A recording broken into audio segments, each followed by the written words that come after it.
I te whakamaharatia, te tīmatanga mai o te pakanga tuatahi o te ao, ko tahi rautau ki muri, i ngā kakari me ngā kokoru o te whenua o Kōtirana i te rānei. I te aro nui te marea o te ahurei o Edinburgh ki te mahi tua hangata, a te ope Māori 28 i te pae o te riri. He mahi manawarahi e korera e wareware i te ao whānui katoa. Nā, kaya Orini Tipene Leach, ngā whakamārama.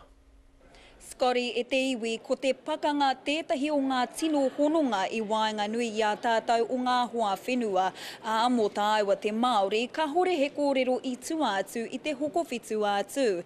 Ahakoa e maunei ngā kōrero e te nuinga o tātou i te kāinga he tua tahi kia rongo wai te hā kerekere kua tae mai ki Edinburgh. Ngā waiata whakamahara e kore ai rātau e warewaretia. Koina te tua te matatini ki te whakanui a rātou katoa. Rātau i haere ki whenua ki a koetahi o rātau, kei reira e noho ana, kei reira e tiraha mai rā, moa ki tonu atu.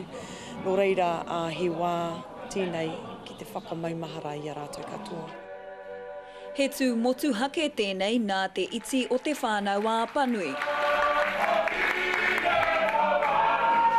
Ko ngā waiata o aua wā, hāngai tonu ki taua kaupapara, ara ko te hokowhitu atu tērā. Ko mātou tērā kawe nei te Māoritanga, o tērā i tō tātou nei tū a Panui, o tērā tō tātou nei tū a te wakahuia. Tai atu rā ki ngā pānga o te pakanga, ki runga ki o tātou tīpuna a Moroki nei. Ka ngaro te reo, ka ngaro ngā tikanga, au āhuatanga katoa.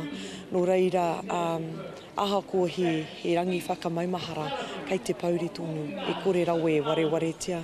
Tuia kua whakapūrā kautia te pakanga. Ka tū te whakaari e ruara i mua i te meki, te matehanga o kasino. Haunga ngā take hōhonu o te kaupapa, whirinaki tonu ki te wairua koa. Aha koa ngā meki ngā heke o roto, mā te kata ka tino tae i te hunga mātaki ki te haere ki awa wahi.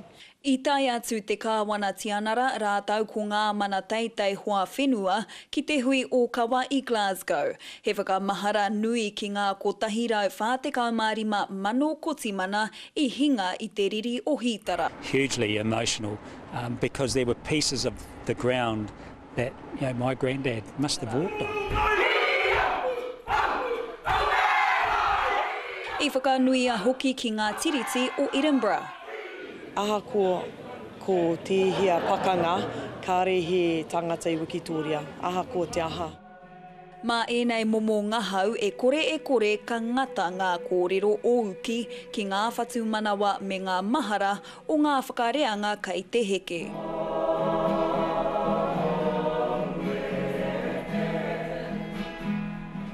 Me ki he tīmatanga noi ho tēnei e te iwi, i a Aotearoa e whakanui ana i ngā hōia i hinga ki te pakanga tuatahi, i konei i Kotirangi, kāre kore ka kitea te huhua o ngā kaupapa whakamahara huri noa i te ao, kia u, tai noa rā ki ngā kotahi rautau e haere ake nei e Scotty.